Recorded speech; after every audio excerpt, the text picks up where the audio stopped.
Let's begin with a question. How much of your life do you believe is shaped by what actually happens to you versus how you respond to it? For most of us, the instinctive answer is that circumstances carry the most weight. We say things like, if only I had better parents or better timing or more money, things would be different. That belief that life is determined by what happens runs deep. But I want to challenge that.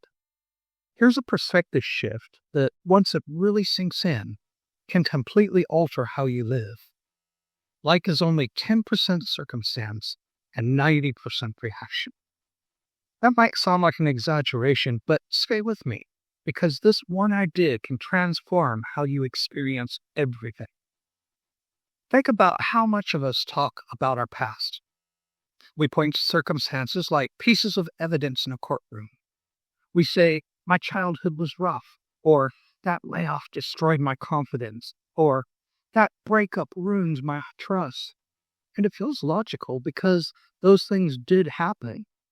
But what's fascinating is that two people can go through almost identical circumstances and end up living in completely different universes. One person gets laid off and collapses into despair, telling themselves they're doomed to fail forever. Another person gets laid off and calls it the push they needed to finally start their dream business. Same event, different story. One reality contrasts, the other expands. What made the difference? Not the event, it was the reaction. This principle shows up everywhere once you start looking. A rainstorm can make one person sulk while another laughs and dances. A rejection letter can devastate one person while inspiring another to sharpen their craft. The event is the same, but the meaning is wildly different. And when you realize that the event doesn't hold the authority, it's the meaning you assign to it, you start reclaiming your power as a conscious creator. Circumstances often feel like immovable walls. Lose your job and it feels like security has been ripped away. End a relationship and it feels like your entire future has been stolen. Receive a huge bill in the mail and it feels like the universe just confirms that you'll never get ahead. These things feel absolute. They look like verdicts. But here's the truth. Circumstances are just facts. They're not verdicts until you decide they are. They're events. They're data points. They're pieces of the story that still need interpretation. That's why your reaction matters so much. Because the reaction is the interpretation. The reaction is the story you weave around the facts. And that story is what sets the frequency of your life. If you're on the conscious creation path, think of it like this. Your reaction is not just an emotion, it is a signal. It's a vibration. And when you respond with fear, anger, or despair, you're tuning yourself into a frequency where more of those outcomes keep showing up. It's like setting your radio to a station that plays the same painful song on repeat. But when you respond with curiosity, openness, and humor, you're shifting the dial. You're saying to the universe, okay, I'm ready for a different kind of experience.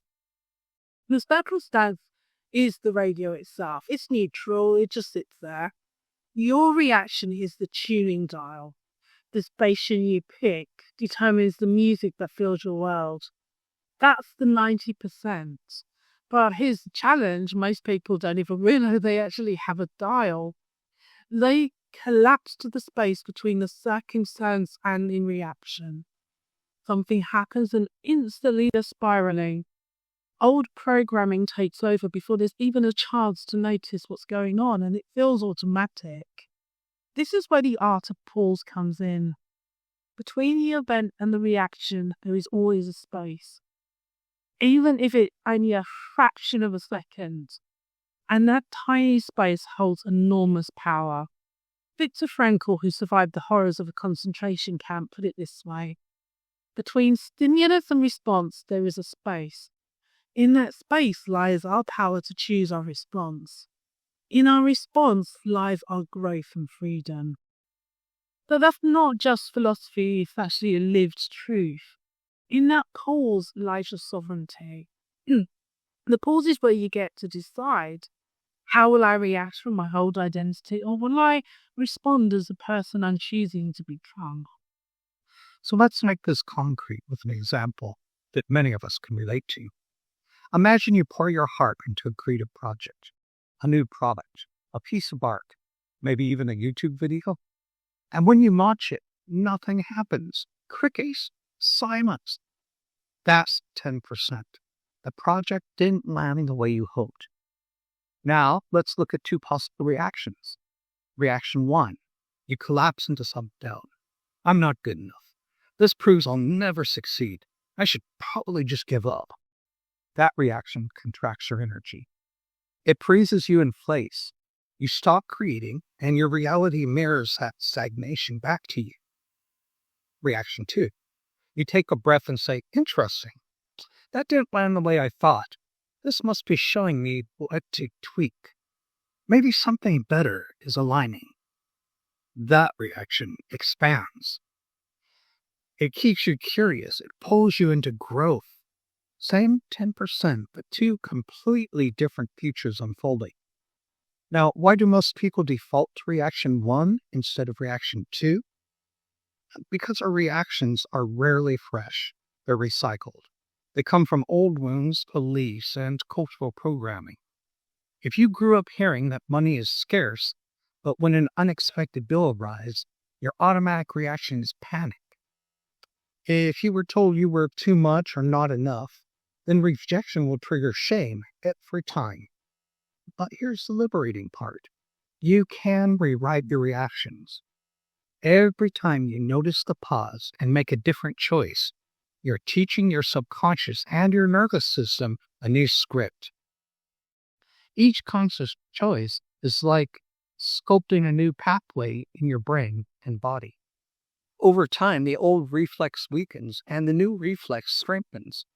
What once triggered panic can over time become an opportunity for trust. What once triggered shame can become an invitation to self-worth. This is the essence of conscious creation. You're not just reacting to what happens, you're sculpting what comes next. Yes, and that's such an important point because what we're really talking about is building a new muscle. If you spent years reacting with fear or scarcity, of course those reactions are automatic. They're the strongest muscles you'd be using. But just like going to the gym, you can build new strength by practicing a different movement. At first it feels clunky. You forget until after you've already reacted, or you loaded halfway through the spiral. But every rep counts. Every time you pause and ask, what other story could I choose? You're strengthening that new muscle. Over time, the pause becomes longer. The stories you choose become kinder. The reactions start shifting naturally towards alignment with the life you actually want to live. And one day you'll notice yourself just laughing at the rain where you once would have cursed it. But let's not overlook the messy part. Sometimes the 10% feels enormous. Illness, betrayal, loss. Events that cut so deep they take your breath away. And in those moments, the idea of the 90% can feel impossible. Here's the thing. The principle still holds even in the heaviest of times. You may not be able to choose joy right away. You might not be able to jump straight into empowerment. But you can choose gentleness. You can choose to breathe. You can choose to let yourself feel without collapsing into despair. That's still an act of creation. That's still you refusing to let the 10% dictate the entire story. And here's the beautiful paradox. Those difficult 10% events are often the greatest teachers. They shine a light on exactly where your old programming still lives. They reveal the hidden places where your 90% needs attention. And when you meet them with curiosity instead of resistance, they become portals to growth.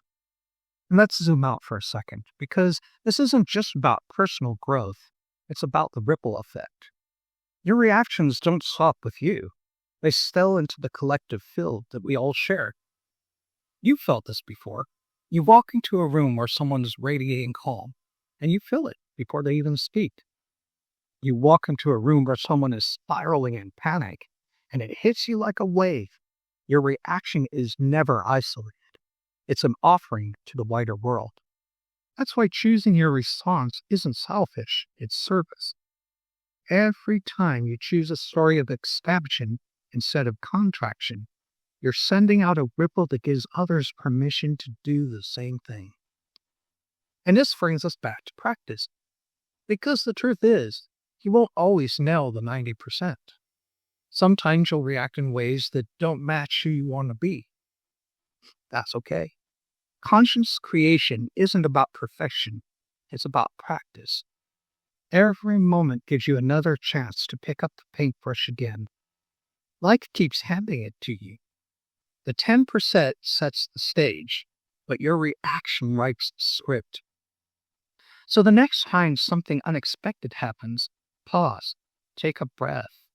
Ask yourself, what reality am I about to paint with my reaction? And that's the equation we want to leave you with. Life is not determined by the 10% that happens. It's shaped by the 90% you create and respond. Every circumstance is an invitation. Every reaction is a brushstroke. And every choice is a ripple that extends far beyond you. So remember this. You are always holding the paintbrush. You're always tuning the dial. And with every pause, every conscious choice, you're shaping the life you live and the world we will share. So if this talk has given you something valuable, we'd love for you to continue this journey with us. Please like this video, subscribe to the channel and share it with someone who might need to hear this today. And don't forget to hit the bell icon so you'll be notified whenever we release new content. So until next time, think differently, dream boldly and create consciously.